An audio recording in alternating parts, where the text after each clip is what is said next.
Muy bien, abran su Biblia por favor al primer libro de los Reyes en el capítulo 3. Primer libro de los Reyes en el capítulo 3. Y mientras ustedes abren su Biblia, oramos una vez más. Señor, al abrir tu palabra, enséñanos, abre nuestros ojos, nuestro entendimiento, nuestro corazón, Señor. Ayúdanos a ver, Padre Santo, lo que tienes en ella para nosotros hoy y que podamos gozarnos en lo que vamos a aprender de ti, Señor. Bendecimos tu nombre porque nos dejaste esta palabra escrita para poder conocerte y escuchar tu voz a través de ella, Señor. Así es que sigue enseñándonos en el nombre de Cristo Jesús.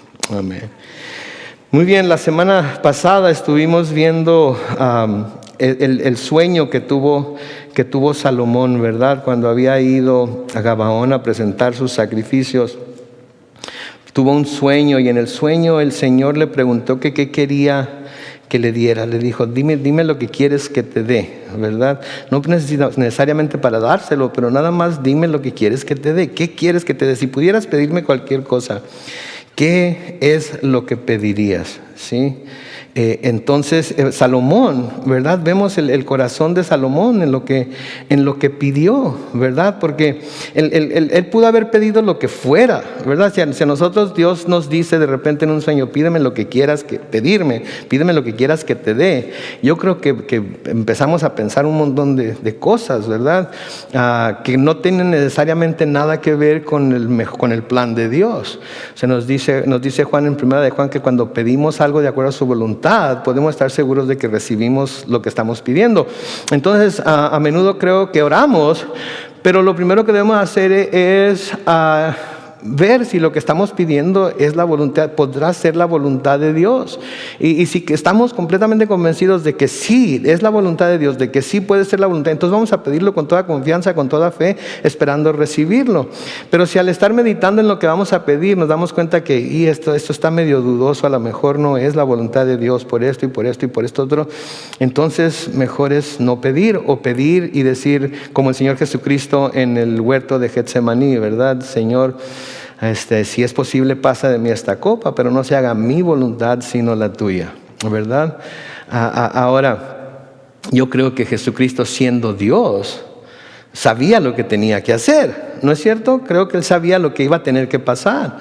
Sin embargo, de todas maneras, noten que no se hizo menos, no dudó en ir a preguntarle al Padre si es posible.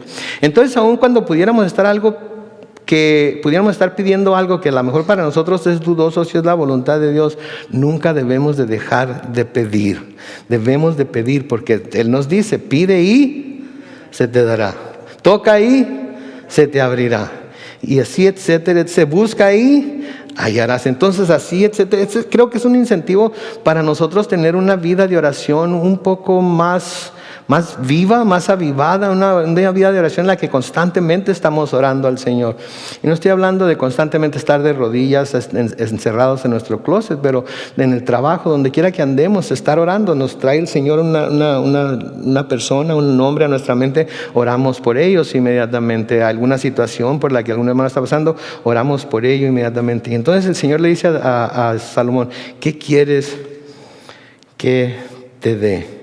Y en el versículo 9 del capítulo 3 del primer libro de los Reyes, le dice, yo te pido que me des un corazón con mucho entendimiento para gobernar a tu pueblo y para discernir entre lo bueno y lo malo, porque ¿quién es capaz de gobernar a este pueblo tan grande? Versículo 10 dice, al Señor le agradó la petición de Salomón, le agradó lo que Salomón pidió, y le dijo en el versículo 11, puesto que has pedido esto y no una larga vida, ni muchas riquezas, ni tampoco pediste vengarte de tus enemigos, sino que pediste inteligencia para saber escuchar, voy a hacer lo que me has pedido, voy a darte un corazón sabio y entendible como nadie lo ha tenido antes ni lo tendrá después de ti. Además voy a darte las cosas que no me pediste, muchas riquezas y fama, a tal grado que mientras vivas no habrá ningún otro rey como tú. Mientras vivas no va a haber otro rey como tú, más poderoso, más rico, que tenga más cosas y que tenga, aparte de eso, la inteligencia y la sabiduría que me has pedido.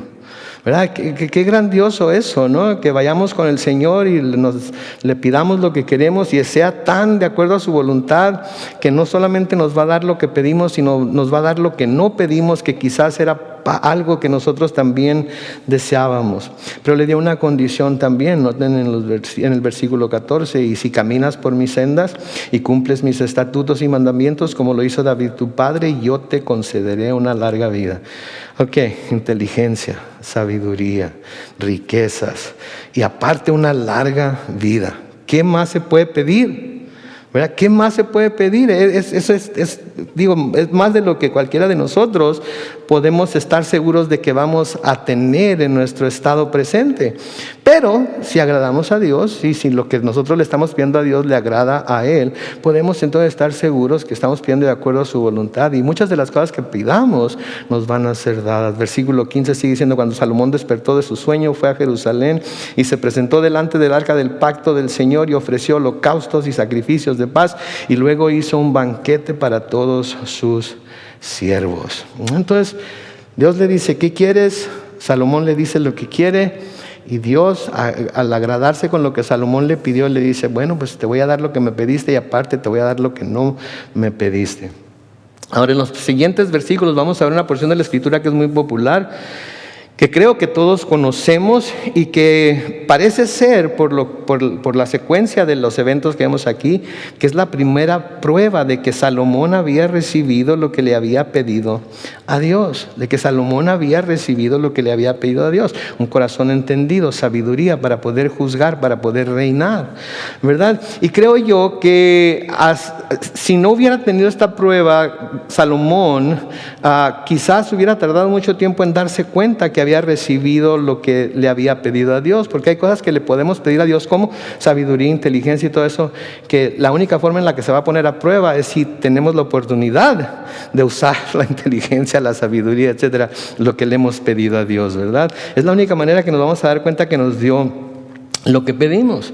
Es a menudo la única forma de saber que hemos recibido lo que le hemos pedido al Señor, cuando es algo como eso, un corazón entendido, cuando se trata de los dones espirituales.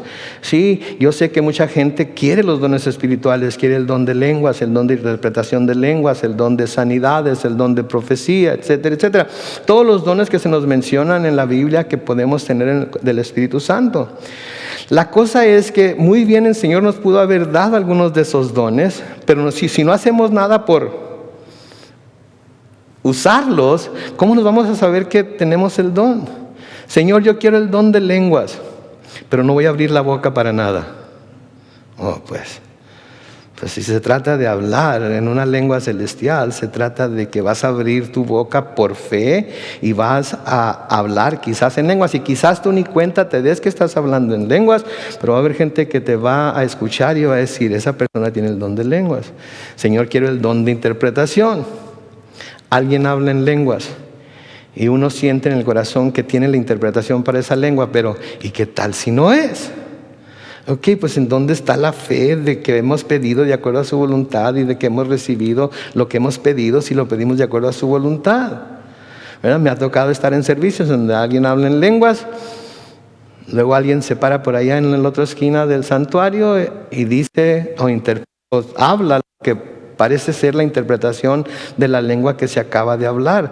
Tanto la persona que habla en lenguas como la persona que interpretó tuvo que tener la suficiente fe como para practicar el don que le había pedido al Señor, si es que eso le había pedido. ¿Quiere el don de sanidad?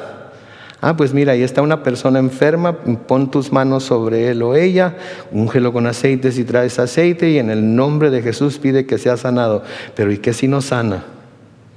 Pues hombre, sí me explico.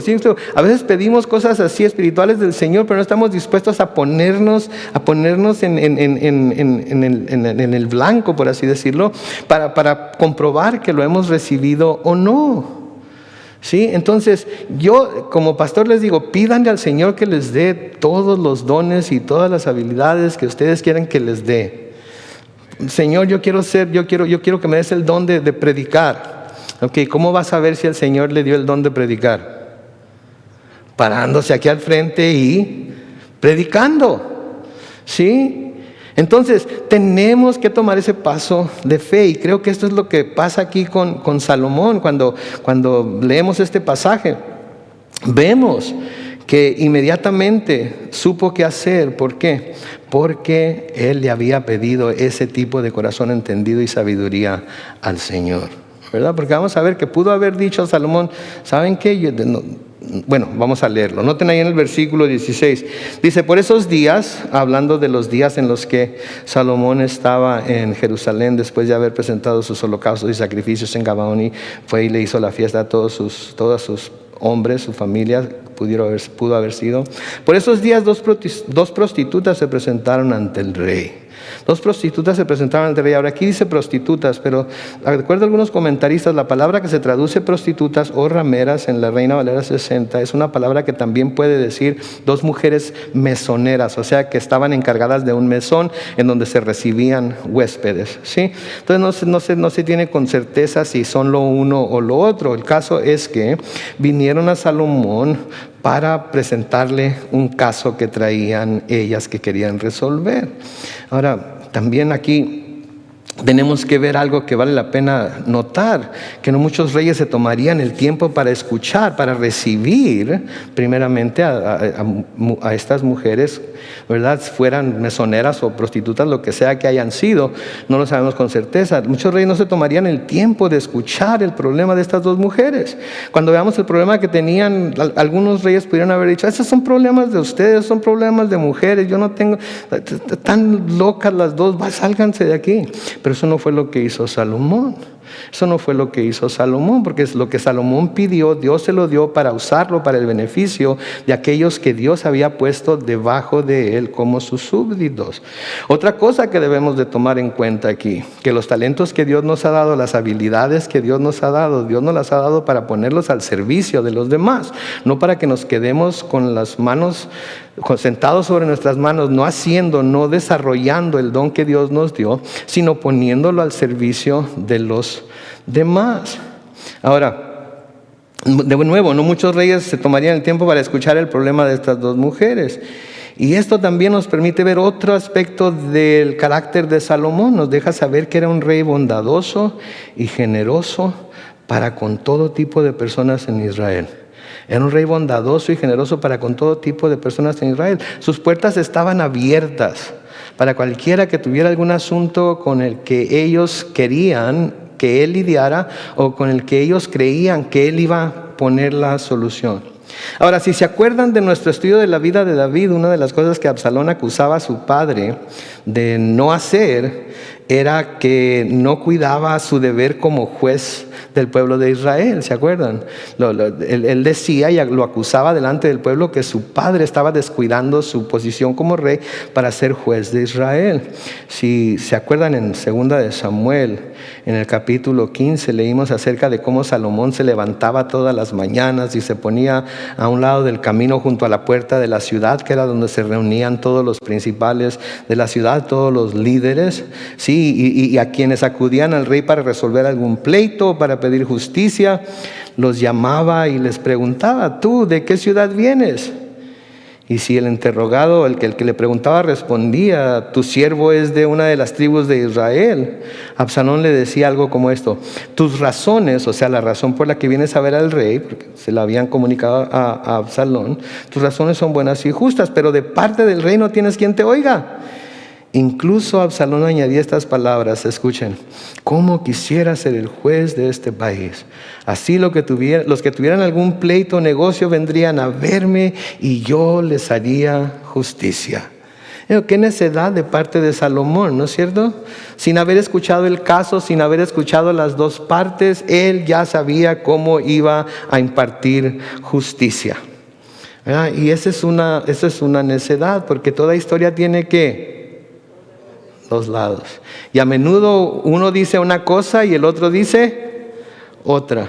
Y a menudo uno que está en medio de los dos está como que, ay Señor, en lugar de pedirle que nos ilumine a nosotros como consejeros, le pedimos que los elimine a ellos como aconsejándos, ¿verdad? Porque, ay Señor, ¿para dónde me hago aquí, verdad? Entonces, tenemos que tener mucho cuidado. ¿Por qué? Porque tenemos que estar seguros que cuando damos el consejo o presentamos alguna solución, tiene que ser la que viene de parte de Dios. Entonces, esto que Absalón decía acerca de su padre David, obviamente no se podía decir acerca de Salomón, cuando menos hasta ahorita. Vamos a ver más adelante que Salomón no permaneció en los caminos del Señor toda su vida, pero hasta ahorita podemos ver que ese no era el caso de Salomón. Él estaba dispuesto a recibir a estas dos mujeres para escuchar su caso y juzgar entre ellas. Versículo 17 de Primera de Reyes 3 dice: y una de ellas le dijo: Su Majestad, esta mujer y yo vivimos en una misma casa. Presten atención a los detalles, ¿ok? Es como si ustedes son detectives o abogados, defensores o demandantes o procuradores de justicia y están escuchando los hechos de parte de las dos partes. Una de ellas dijo: Su Majestad, esta mujer y yo vivimos en una misma casa. ¿En dónde viven? En la misma casa. Y mientras yo estaba ahí, tuve un hijo. ¿Ok? Versículo 18, 3 días después, y mientras las dos vivíamos juntas todavía en la misma casa, también ella tuvo un hijo. Nadie más estaba en la casa sino solo nosotras dos. Nadie más estaba en la casa sino solo nosotras dos. Entonces, repasando los hechos, las dos vivían en la misma casa. Las dos tuvieron a sus hijos con 3 días de diferencia. ¿Sí? Las únicas que conocían a los niños detalladamente eran ¿quiénes?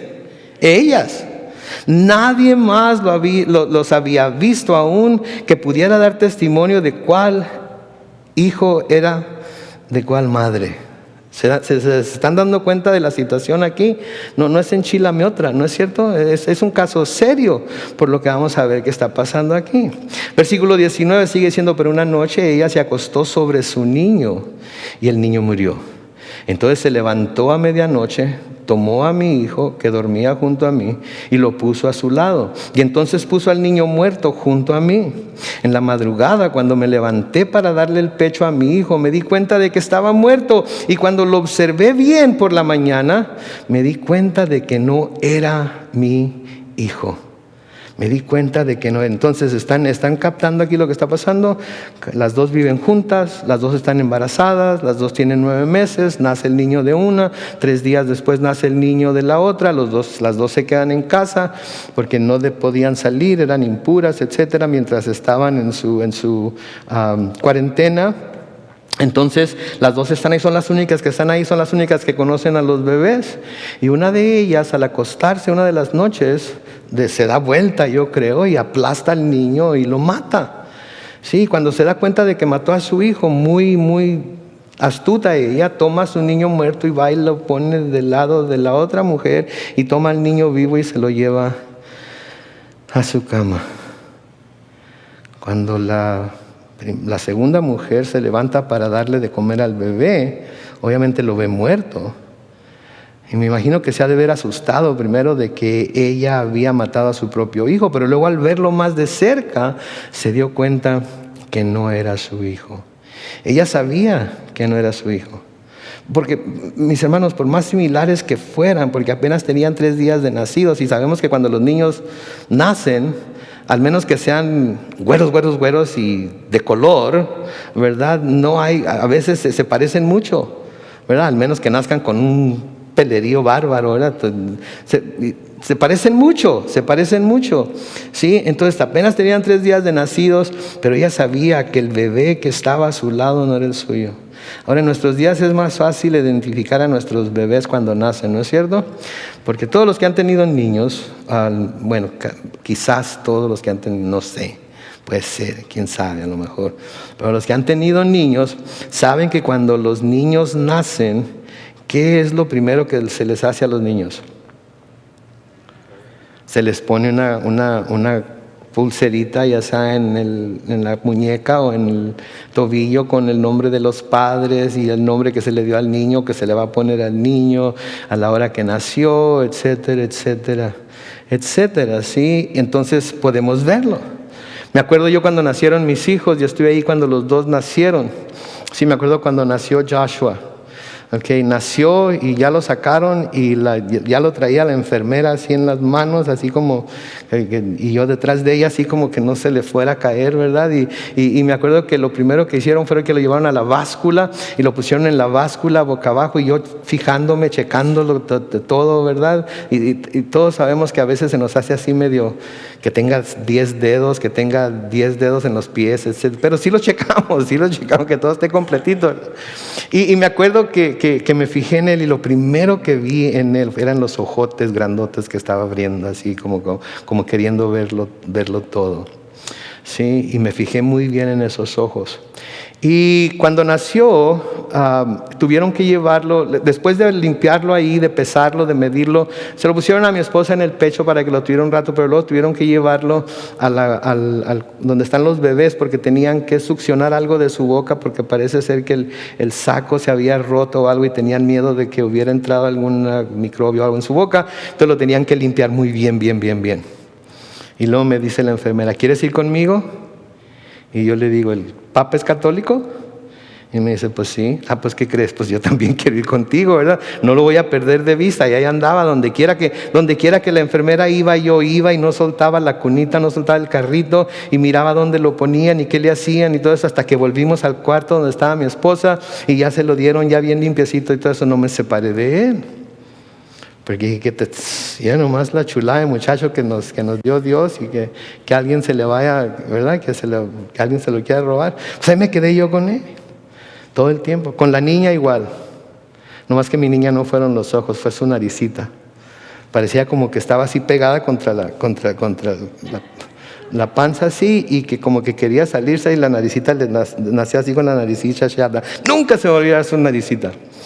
Okay. Y entonces me fijé en esos detalles y le pusieron las pulseritas y todo eso y ya sabía que eran mis hijos y entonces ya podía estar tranquilo, pero en ese tiempo no había nada de esto, no había nada de eso. Y las únicas que conocían los distintivos entre los dos niños, ¿quiénes eran? Ellas, eran las únicas. Noten lo que sigue diciendo ahí en el versículo 22. La segunda mujer dijo entonces, el niño vivo es mío, el que está muerto es el tuyo. Pero la primera mujer insistía, no, el niño muerto es tu hijo, el mío es el que está vivo. Entonces el rey dijo, una de ustedes afirma que su hijo está vivo y que el niño muerto es de la otra. Y la otra afirma que el niño vivo es el suyo y que el niño muerto es de la otra. Ay, Señor, me imagino que, ¿y ahora qué? ¿Cómo le hago aquí? ¿Sí? Este es el clásico. Una dice esto, pero otra dice lo otro. Y era una situación sin duda muy difícil de enfrentar, especialmente porque solo ellas estaban en la casa en donde todo esto sucedió. Así es que no había ningún testigo de nada. En el versículo 24, noten lo que dice. Entonces el rey dio una orden. Tráiganme una espada. Curiosa la orden, ¿no? Tráiganme una espada. Digo, pónganse a pensar. Yo sé que ustedes conocen la historia, ¿verdad? O muchos de ustedes conocen la historia. Pero pónganse a pensar en las personas que estaban ahí. Pónganse a pensar en las mujeres que estaban ahí. ¿Qué habrían pensado cuando el Señor dijo, tráiganme una espada? Y nos va a dar cuello a las dos por estar aquí de gritonas y peleoneras, ¿verdad? O va a amenazar a una de las dos con matarla si no le dice la verdad. Sí, pero por salvar el pellejo cualquiera dice lo que la otra persona le pregunta con tal de salvar el pellejo, ¿verdad? Entonces, tanto le pudieron haber dicho la verdad como dicho una mentira. Sí, y le pudo haber dicho a la que no era la mamá, es tuyo, no, dime la verdad o te atravieso el corazón. No, sí es mío, te lo juro, Señor. Y la otra, dime si es tuyo o te atravieso el corazón. No, Señor, si es mío, te prometo que... Bueno, ¿a cuál de las dos le daba? Era imposible entonces llegar a una determinación así, pero noten lo que dice. Tráiganme una espada. Hay un comentarista que se llama John Trapp. Y ese comentarista menciona que nos imaginemos lo que los que estaban presentes debieron haber pensado. ¿Una espada? ¿De qué le va a servir una espada en esta situación? ¿Qué podría hacer con una espada? ¿Sí? Pero ellos no sabían lo que Salomón estaba pensando. Y los que ya conocemos la historia, y ahorita vamos a leer el resto de la historia, sabemos lo que sucedió y sabemos que lo que hizo y la razón por la que pidió la espada era lo mejor que pudo haber hecho para poder encontrar quién era la verdadera madre. Al estar meditando en esto, algo que me impresionó mucho fue esto, que creo yo que a menudo así podemos pensar nosotros acerca de lo que Dios hace o permite que pase en nuestras vidas, ¿no es cierto? Nos preguntamos, pero ¿cómo es que esto puede de alguna manera servir en mi vida? ¿Cómo es que esto de alguna manera puede ser para mi bien? ¿Cómo es que esto de alguna manera puede enseñarme algo que yo no sé? ¿Cómo es que esto puede de alguna manera abrir mis ojos a alguna verdad espiritual, a alguna situación que todavía no estoy pasando por ella? Pero ¿cómo puede esto ayudarme en nada? ¿Cuál será el propósito de Dios en permitir que esto esté pasando? Y tenemos varias historias en la Biblia acerca de personas que pasaron por grandes pruebas y grandes sufrimientos, y digo, si vemos ahí y tratamos de descifrar por qué, en realidad no había una buena razón humanamente hablando para que eso pasara, pero había una buena razón en la mente y el corazón de Dios. Podemos ver que las personas a las que les pasó estas cosas fueron muy bendecidas por Dios después de haber pasado por la prueba. Pero ¿saben qué, mis hermanos? Cuando estamos pasando por algo así, que no entendemos, así cuando Dios dice, tráiganme una espada para arreglar alguna situación por la que estamos pasando, en la que no hay solución en nuestra manera de ver las cosas, lo único que tenemos que hacer es creer y confiar en que Dios sabe lo que está haciendo, y vamos a darnos cuenta que fue por nuestro propio bien que lo hizo. Pero tenemos primero que creer y luego tenemos que confiar en que Dios sabe lo que está haciendo.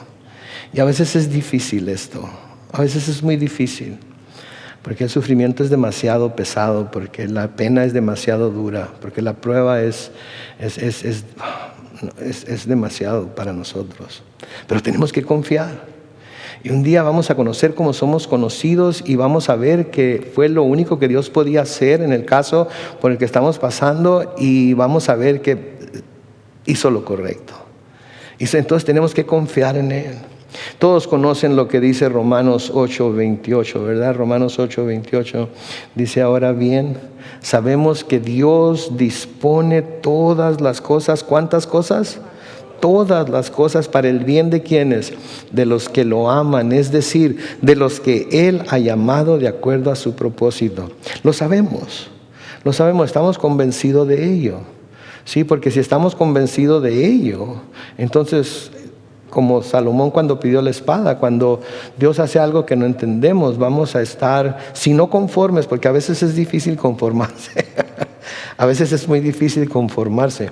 Cuando menos vamos a creer y vamos a pedirle a Dios la paciencia para esperar hasta que Él nos revele la razón de por qué está haciendo lo que está haciendo, o por qué está dejando que pase lo que está pasando. Entonces, en cuanto se la llevaron, dice la segunda parte del versículo 24, la espada que pidió David, el rey ordenó, escuchen, traigan al niño vivo y pártanlo por la mitad, y den una mitad a una y la otra mitad a la otra. Traigan al niño vivo, pártanlo por la mitad y denle una mitad a una y una mitad a otra. Mi mamá tiene un biblión así de este vuelo y está ilustrada. Y me acuerdo tanto cuando estaba chavalillo que abría la Biblia y miraba una estampa que tenían ahí de Salomón con el niño. Y lo tenía agarrado del pie izquierdo, y el niño desnudo, y parecía que estaba pataleando. Y Salomón con la espada en la mano. Y oh my goodness, me acuerdo la primera vez que lo vi. ¡Qué bárbaro! Señor, ¿en serio esto está en la Biblia? Y sí, lo confirmé después que sí, eso está en la Biblia, pero está mejor en una Biblia de puras letritas que con la imagen, porque en realidad, a mí me impresionó. Imagínense un chamaquillo de 9, 10 años, ¿sí? Que está leyendo la historia, y luego ve esa imagen ahí con el rey Salomón del la pata así tenía. Papás han agarrado a sus niños así, tampoco no es cierto. No los ve la señora, pero los han agarrado así, ¿verdad? Jugando con ellos. Y con la espada así. Era algo impresionante. Entonces traigan al niño vivo, pártanlo por la mitad, de una mitad a una y la otra mitad a otra. Purrum, ahí se acabó el problema. Las dos van a tener la mitad de un hijo, ¿verdad? Pero noten el versículo 26. Entonces la madre del niño vivo, llena de compasión por su hijo, y la traducción correcta es: se le removieron las entrañas, como que las entrañas, se sintió que las entrañas se le removieron por su hijo. Suplicó al rey: ¡ay, su majestad, no lo maten! Que se quede esa mujer con el niño vivo. Pero la otra dijo: ni para ti ni para mí, que lo partan por la mitad. Sí. Ahora sabemos que la que primera es la mamá, ¿verdad? Conocemos la historia de nuevo, ¿verdad? Pero noten el corazón de la una y de la otra. No lo maten. Mejor dénselo a ella. Y la otra: no. Que le den, pártanlo. Yo quiero cuando menos la mitad de mi hijo. Imagínense ustedes esto, imagínense a las dos mamás. Hablábamos el domingo de no matarás, ¿se acuerdan? Y hablábamos de que el Señor les dijo: ustedes han oído no matarás, pero yo te digo que si insultas a tu hermano, que si te enojas con tu hermano, ¿sí? Eres culpable de juicio, estás expuesto al fuego del infierno. ¿Ustedes creen que cuando se acostó esa mujer pensó que se iba a levantar a encontrar un niño muerto y a desear o a pedir que el otro niño lo mataran? ¿Pero qué la llevó a pedir que mataran al otro niño? Su coraje de que su hijo estaba muerto, su ira, su envidia de que su hijo estaba muerto y el hijo de la otra estaba vivo. ¿Sí? El deseo de ver a la otra sufrir así como ella estaba sufriendo.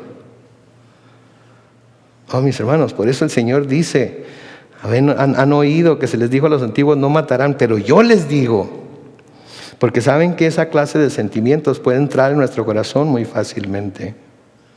Puede entrar en nuestro corazón algo malo nos pasa a nosotros y vemos que alguien está por pasar o que casi está pasando para que sepas lo que yo siento. Para que sepas el dolor que yo pasé, para que sepas. Y mis hermanos, les digo con toda sinceridad que esa clase de sentimientos lo podemos tener nosotros. A menudo cuando veo en Facebook o algo, leo acerca de la lucha que alguna hermana o hermano o conocido está teniendo contra el cáncer. Y al pasar de las semanas, los meses, los años, veo que Dios los sana.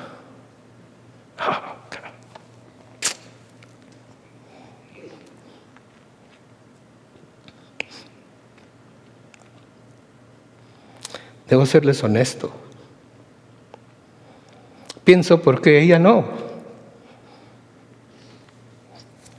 ¿Por qué ella no? Y muy bien podría llenarse mi corazón de coraje, de ira, de rencor. Y pensar: ojalá y no sane para que sepa.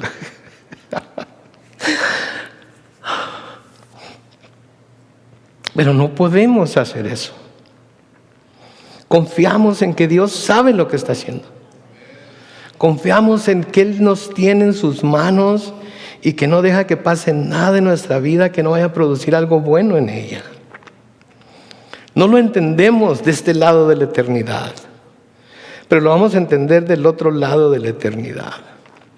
Y por eso el Señor nos llama a guardar nuestro corazón, a cuidar nuestro corazón, de que no nos llenemos de ira contra nadie, de que no nos llenemos de rencor contra nadie, simplemente porque nosotros tuvimos que pasar por algo difícil y ahora queremos que todo el mundo sienta nuestro dolor. Les digo una cosa: si somos parte del cuerpo de Cristo, todos nuestros hermanos en Cristo sienten nuestro dolor, han sentido nuestro dolor. Pero tenemos que tener mucho cuidado de lo que nos dice el Señor. Por eso el Señor dijo, han oído que se les dijo a los antiguos, no matarás, pero yo les digo.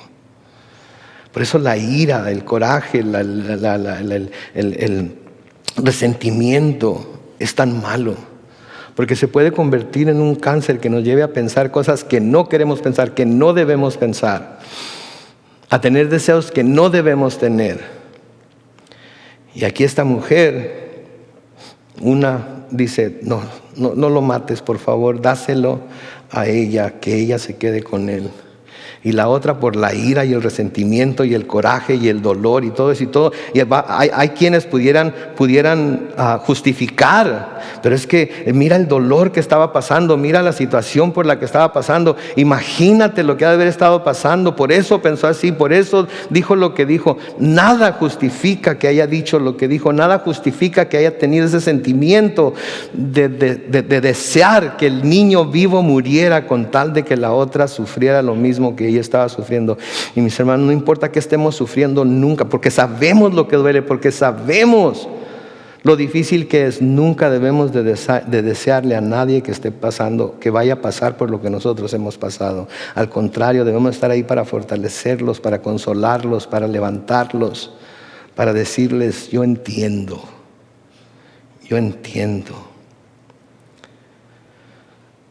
Entonces el rey, dice en el versículo 27, intervino y dijo, entreguen al niño vivo a esta mujer que es la verdadera madre.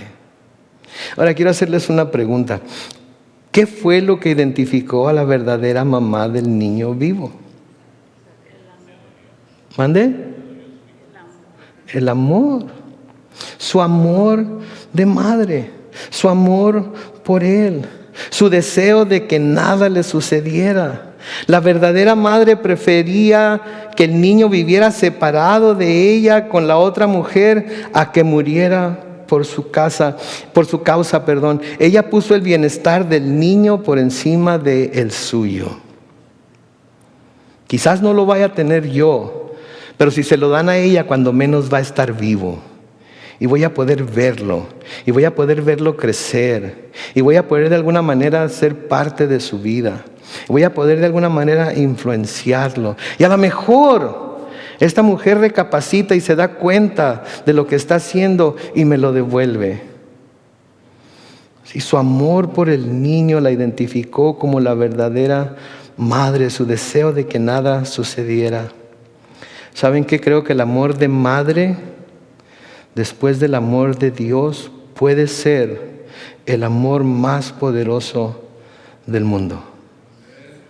El amor de madre después del amor de Dios, y noten que dije puede ser porque no siempre lo es, pero puede ser el amor más poderoso del mundo.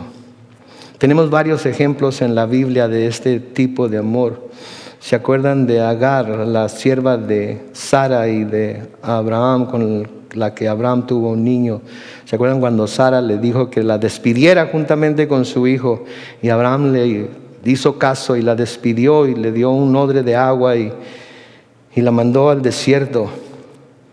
Sí, Génesis 21, los versículos 14 al 16, dice: al día siguiente Abraham madrugó, después de que Sara le dijo lo que le dijo, tomó pan y un odre de agua, y luego de ponérselo a Agar en el hombro, le entregó al niño y la despidió.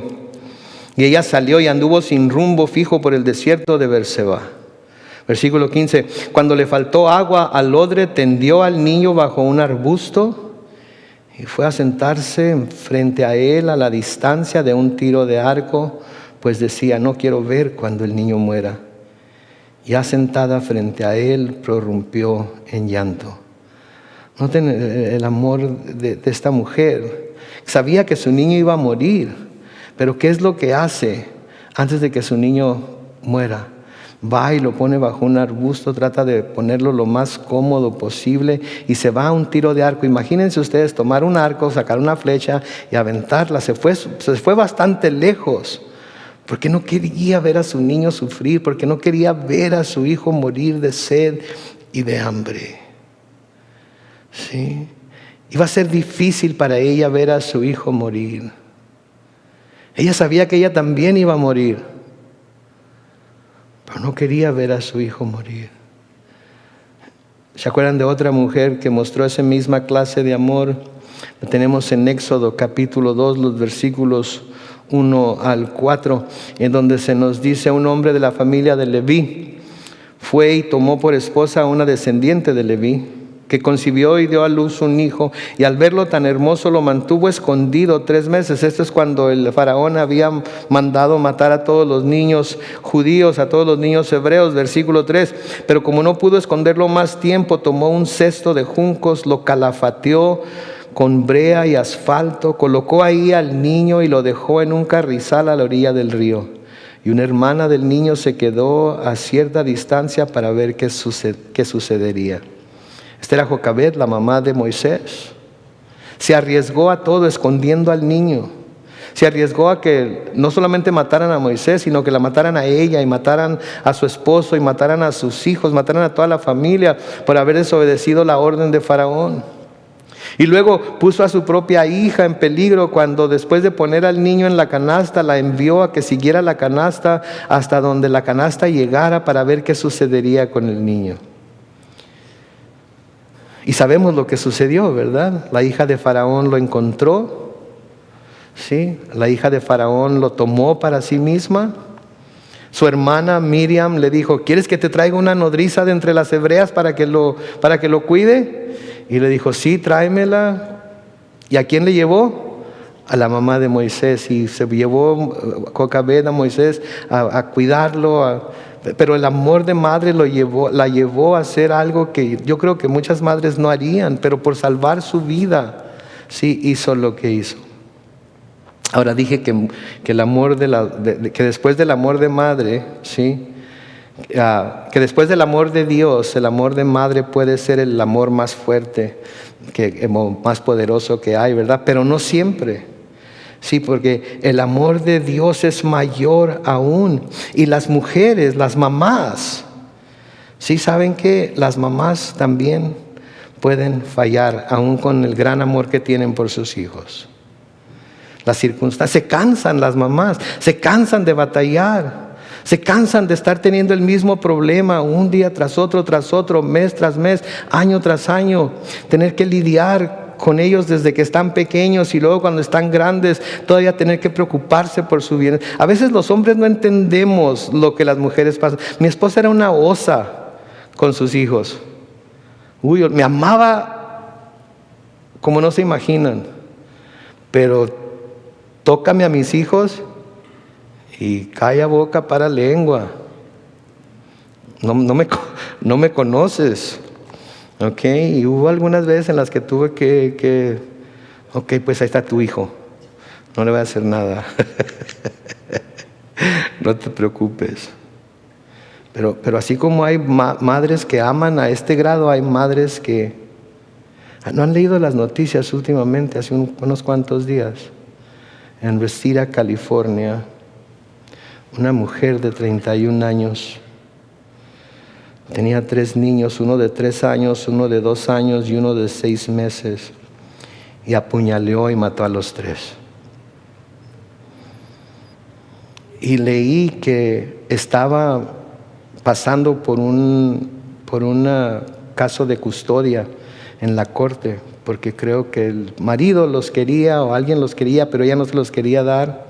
Y fue tanta su ira que le quisieran quitar a sus hijos que los mató. Por eso dije que puede ser, pero no siempre es. Porque las mamás son humanas también. Así como los papás somos humanos. ¿Justifica esto lo que hizo la persona esta? No, que se los quisieran quitar. Pero es que no sabes lo que ella estaba sufriendo. No sabes qué tan grande iba a ser el tormento para ella, que le quitaran a sus hijos. Tuvo que remediar eso de alguna. Oh my goodness, por favor, cualquiera que trate de justificar lo que esta mujer hizo, no importa cuál sea su estado emocional, mental o lo que sea, no sabe de lo que está hablando. La encontraron, la aprendieron, la van a juzgar por ello. Pero ¿qué culpa tenían los niños? Pero su ira la cegó. Su deseo de hacerle daño A la otra persona que se los quería quitar la cegó y por ello los mató, los privó de la vida. ¿Sí? Y quizás para la vida que iba a tener aquí en la tierra, con esa clase de mamá y con el papá peleando por eso. ¿Saben qué? No sé, pero me atrevo a decir que están mejor en los brazos de Cristo en el cielo que haber estado aquí en la tierra. Pues de todas maneras no se explica a uno cómo es posible que una madre pueda hacer eso con sus hijos. No se explica a uno eso. Sí. Las madres pueden fallar, mis hermanos. Nunca debemos tener en un pedestal ni a nuestra madre ni a nuestro padre. El único que debe estar en un pedestal, en un altar en nuestras vidas, es el Señor Jesucristo. Nadie más merece ese lugar. Nadie más merece ese lugar. Porque Él es el único que no nos deja ni nos desampara. Él es el único que no nos abandona a pesar de cómo somos, a pesar de las cosas que a veces hacemos. Sí. Cuando el pueblo de Israel se quejaba contra Dios de que los había abandonado, el Señor les dice esto en Isaías 49:15. En Isaías 49:14 dice: Sión, que era la ciudad de Jerusalén, dice: el Señor me ha abandonado, el Señor se olvidó de mí. Y en el versículo 15 noten lo que el Señor responde: pero ¿acaso se olvida la mujer del hijo que dio a luz? ¿Acaso deja de compadecerse del hijo de su vientre? Y luego noten lo que dice el Señor: tal vez ella lo olvide, pero yo nunca me olvidaré de ti. ¿Ok? Quizás nuestra madre se olvide de nosotros. Quizás, no estoy diciendo que es el caso mío necesariamente, pero quizás nuestra madre se olvidó de nosotros. Por X circunstancia, porque tuvo que salir a trabajar cuando éramos muy pequeños, porque era una madre descuidada, por la razón que haya sido, no pudo estar con nosotros. Quizás nos descuidó, quizás no estuvo todo el tiempo con nosotros, pero ¿saben qué? Dios nunca se va a olvidar de nosotros. Sí, Dios nunca se va a olvidar de nosotros. En el Salmo 27 y el versículo 10, noten lo que dice ahí: podrían mi padre y mi madre abandonarme, pero tú, Señor, me recogerás. ¿Saben que yo sé que las cosas que nuestros padres y nuestras madres hacen a veces causan dolor en nuestras vidas, a veces traen ciertos sentimientos a nuestra vida? Pero como cristianos tenemos que saber que aunque nuestros padres, nuestras madres nos haya fallado, Dios nunca nos va a fallar. Y tenemos que poner nuestra confianza en Él. Entonces el amor de madre lleva a esta mujer a proteger a su hijo, y el amor de madre lleva a las mujeres a proteger a sus hijos contra cualquier y toda cosa que les quisiera hacer daño, para proteger sus vidas. Pero ¿cómo se muestra el amor de Dios hacia nosotros? ¿Cómo se muestra el amor de Dios hacia nosotros? Romanos 5, los versículos 6 al 10 dice: porque a su debido tiempo, cuando aún éramos ¿qué? Débiles, Cristo murió por los pecadores. Versículo 7, es difícil que alguien muera por un justo, aunque tal vez haya quien se atreva a morir por una persona buena. Pero Dios muestra su amor para con nosotros en que cuando aún éramos pecadores, Cristo murió por nosotros. Con mucha más razón, ahora que ya hemos sido justificados en su sangre, seremos salvados del castigo por medio de Él. Porque si cuando éramos enemigos de Dios fuimos reconciliados con Él mediante la muerte de su Hijo, mucho más ahora que estamos reconciliados seremos salvados por su vida.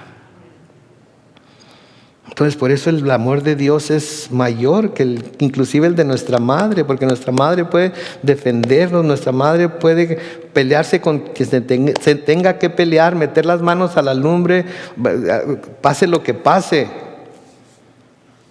Pero nuestra madre no daría a uno de sus hijos por otro de sus hijos, porque los ama igual. Y nuestro Padre Celestial dio a su Hijo para que nosotros pudiéramos ser sus hijos. Entregó a su Hijo para que nosotros, que no éramos sus hijos, pudiéramos ser sus hijos.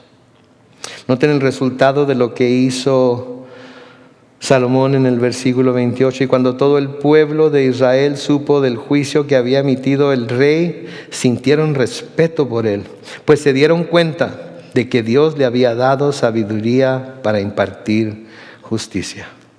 ¿Cómo se dieron cuenta? Por lo que hizo. Le llevaron a estas dos mujeres y tomó la rienda de la situación y usó la sabiduría que él tenía fe en su corazón que Dios le había dado y juzgó de acuerdo a la sabiduría que Dios le dio y encontró a la verdadera madre del bebé. En el Salmo 72, que es un salmo que se dedica a Salomón, Salmo 72, los versículos 1 y 2 dice: concédele, oh Dios, al rey juzgar como tú, y concédele al hijo del rey tu justicia. Concédele juzgar a tu pueblo con justicia y con buen juicio a los afligidos de tu pueblo. Sí, el Señor entonces le concedió a Salomón la sabiduría, le concedió a Salomón la prudencia, lo dotó de un gran corazón. Sí. Y ¿saben qué? Les propongo algo, que oremos que Dios haga eso con nuestros líderes. Que Dios haga eso con nuestros líderes en el hogar, papá y mamá. Que Dios haga eso con nuestros líderes locales, alcaldes, etcétera. Que Dios haga eso con nuestros líderes estatales, ¿verdad? Nuestro gobernador, etcétera. A veces nada más pedimos que los quite, a veces nada más pedimos que debemos de pedir que cambie su corazón, que los salve para que puedan ser los líderes que necesitamos. Sí. Sí, necesitamos, eso es lo que necesitamos estar orando. Sí, en Proverbios 29:2 dice: cuando los justos triunfan, el pueblo se alegra; cuando gobierna el impío, el pueblo gime, se queja. Y no es por nada, pero sabemos que ahorita nos están gobernando los impíos, ¿cierto? Y gemimos, o cuando menos deberíamos estar gimiendo, pidiendo a Dios por ellos. Pero debemos estar gimiendo, ¿sí? Porque las cosas van de mal en peor y las situaciones se están poniendo más y más difíciles. Y saben que nosotros como la creación debemos estar gimiendo, así como la creación gime por el regreso de Jesucristo a esta tierra. Romanos 8, versículos 22 al 27, y con esto vamos a terminar. Dice: porque sabemos que toda la creación hasta ahora, ¿qué hace? Gime a una y sufre como si tuviera dolores de parto. Y no solo ella, sino que también nosotros que tenemos las primicias del Espíritu, gemimos dentro de nosotros mismos mientras esperamos la adopción, la redención de nuestro cuerpo. Versículo 24, porque con esa esperanza fuimos salvados. Pero la esperanza que se ve ya no es esperanza, porque ¿quién espera lo que ya está viendo? Pero si lo que esperamos es algo que todavía no vemos, tenemos que esperarlo ¿con qué? Con paciencia. De igual manera el Espíritu nos ayuda en nuestra debilidad, pues no sabemos qué nos conviene pedir, pero el Espíritu mismo intercede por nosotros con gemidos indecibles. Pero el que examina los corazones sabe cuál es la intención del Espíritu, porque intercede por los santos conforme a la voluntad de Dios. Así es que aun cuando nosotros no sabemos orar conforme a la voluntad de Dios, el Espíritu ora por nosotros. Así es que ahora gemimos, ¿cierto? ¿Por qué gemimos? Porque queremos que las cosas se vuelvan a su lugar y nuestro Dios Jesucristo reine. Amén. Y cuando eso suceda, todo va a ser justicia, todo va a ser verdad, todo va a ser lo correcto, lo recto y lo bueno. Pero hasta entonces, sigamos orando y sigamos pidiendo al Señor que Él intervenga. Amén. Vamos a orar. Padre Celestial, te damos gracias por tu palabra. Te damos gracias, Señor, por esta historia de Salomón que viene y comprueba que lo que él te había pedido, tener un corazón, Señor, entendido, tener sabiduría, poder hacer justicia, pero no su justicia, sino tu justicia para tu pueblo, tú se lo concediste. Ayúdanos, Señor, que esto sea un ejemplo para nosotros, que cuando pedimos algo, oh Dios, y queremos confirmar que lo hemos recibido, a menudo tenemos que andar en aquello que pedimos para poder confirmar que lo hemos recibido, para que tu nombre sea glorificado y toda la gloria y alabanza sea dada a ti. Nos encomendamos a ti hoy y te damos, Señor, gracias. Gracias por la forma en la que nos enseñas. Gracias por tu palabra santa. Gracias, Dios, por podernos reunir una vez más 100% de capacidad aquí en la iglesia, y te pedimos, Señor, que sigas trayendo más y más gente, no para que nosotros tengamos una iglesia con mucha asistencia, sino para que el reino, tu reino, crezca, Señor, constantemente, por lo que hacemos aquí en Calvary Chapel San Diego en español, al predicar tu palabra, al llevar el mensaje de salvación a los 4 puntos cardinales del mundo. Bendecimos tu nombre. Sé con mis hermanos, Señor, el resto de esta semana. Prepáranos a todos para el domingo y que podamos gozarnos. Las mujeres el jueves en su estudio bíblico, los varones el sábado en su estudio bíblico. Que todo sea para tu honra y gloria. Y lo pedimos en el nombre de Cristo Jesús. Y todos decimos, amén. Dios les bendiga y nos vemos el domingo con el favor de Dios. Bye bye.